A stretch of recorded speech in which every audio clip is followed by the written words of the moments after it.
maka kita yakini apa yang kita kerjakan dan kita niatkan pahalanya untuk orang-orang yang sudah mendahului kita, yakin sampai.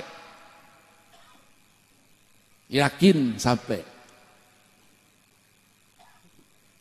Kawan-kawan kita yang tidak percaya itu tidak amanah ilmiah.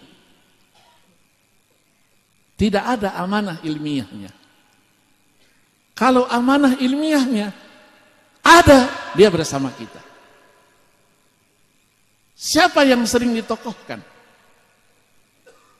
Yang sering ditokohkan adalah Syekhul Islam Ibnu Taimiyah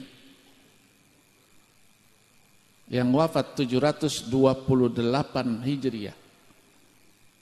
Muridnya Ibnul Qayyim Al-Jauziyah yang wafat 751 Hijriah. Kedua mereka mengatakan sampai.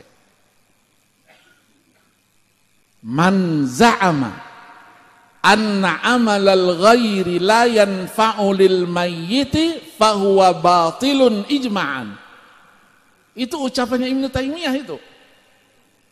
Siapa yang mengatakan bahwa amal orang yang masih hidup, amal orang lain tidak sampai kepada orang yang sudah meninggal, itu adalah pendapat yang keliru, menyalahi konsensusnya para ulama. Wadzalika min wujuh. Ada 21 alasan. Kenapa sampai itu? Makanya teman-teman kita itu baca dulu. Jangan terus main ponis. Hal begini dikatakan bid'ah. Di mana bid'ahnya di mana? Dari tadi ada yang bid'ah. Baca Quran, khotaman, sholawat, tausiyah. Mana yang bid'ahnya mana? Itu hanya su'uzzon saja. Su'uzzon. Tolong hadir di sini.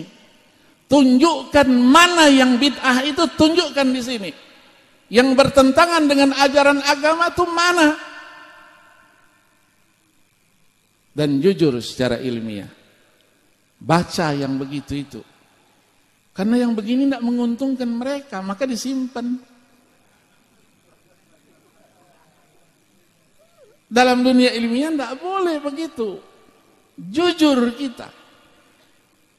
Jujur kita.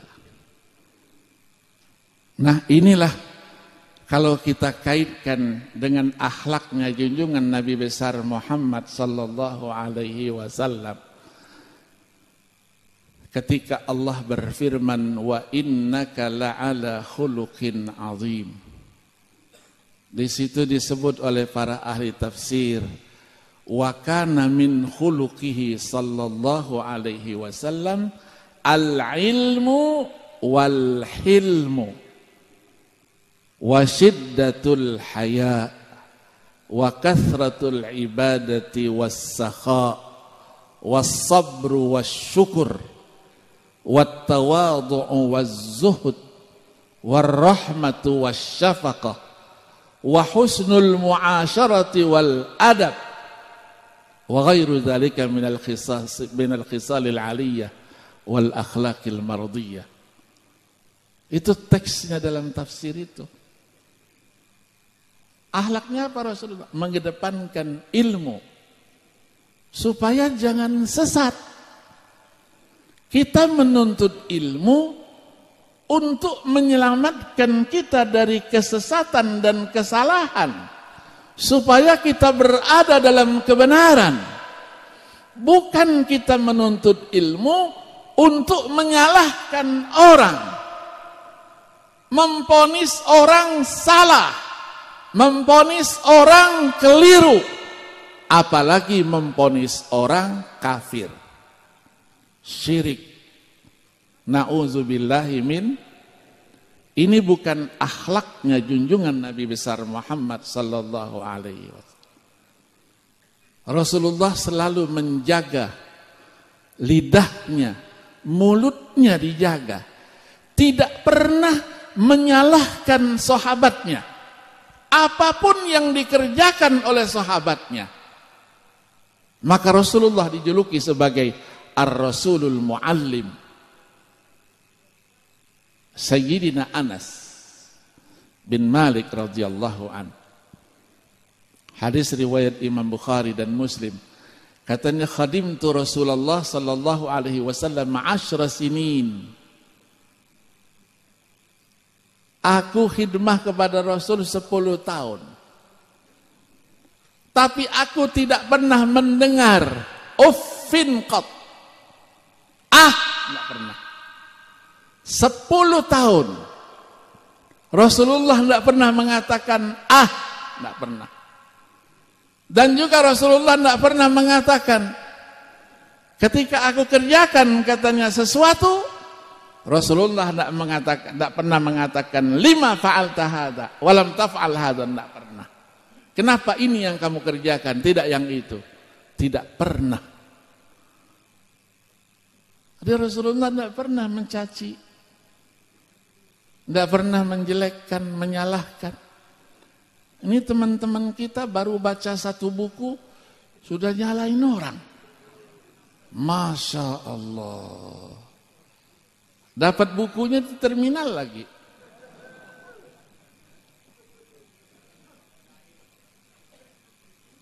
Maka ilmu itu gurunya harus jelas dulu. Kita belajar dari guru yang jelas dulu. Baru ilmu kita jelas juga. Maka ulama-ulama kita bikin pondok pesantren, pendidikan-pendidikan agama itu supaya jelas, gurunya jelas, ilmunya juga jelas. Kalau orang Timur Tengah sanadnya pun jelas. Ngajar apa dia? Ngajar kitab tafsir. Tafsir apa? Tafsir Ibnu Katsir, tafsir Jalalain, tafsir At-Tabari. Buku hadis Sahih Bukhari ada sanadnya. Dia dapatkan resmi dari gurunya, arwi hadzal kitab an syaikhi wa syaikhi an syaikhihi wa syaikhihi an syaikhi syaikhihi sampai kepada muallifnya itu. Jadi kalau gurunya jelas, ilmunya jelas. Tapi kalau gurunya tidak jelas, ilmunya tidak jelas, muridnya juga tidak jelas. Dengan kata lain, gurunya liar, muridnya insya Allah lebih liar lagi. Itu yang kita temukan sekarang. Mari kita duduk. Majelis seperti ini, coba duduk, dengarkan. Jangan bertepuk sebelah tangan. Bertepuk sebelah tangan tidak pernah berbunyi. Duduk, dengarkan. Masing-masing itu punya argumentasi. Mari kita bicarakan. Mencari kebenaran, diskusinya harus bersih dari yang macam-macam itu. Kalau diskusi agama, hawa nafsu yang dikedepankan, Al-Quran katakan dalam ayat 71 surah Al-Mu'minun, walawittaba'al haqqu ahwa'ahum lafasadatis samawati wal ardu wa man fihin bal atainahum bidzikrihim fahum an dzikrihim mu'ridun. Kerusakan yang terjadi.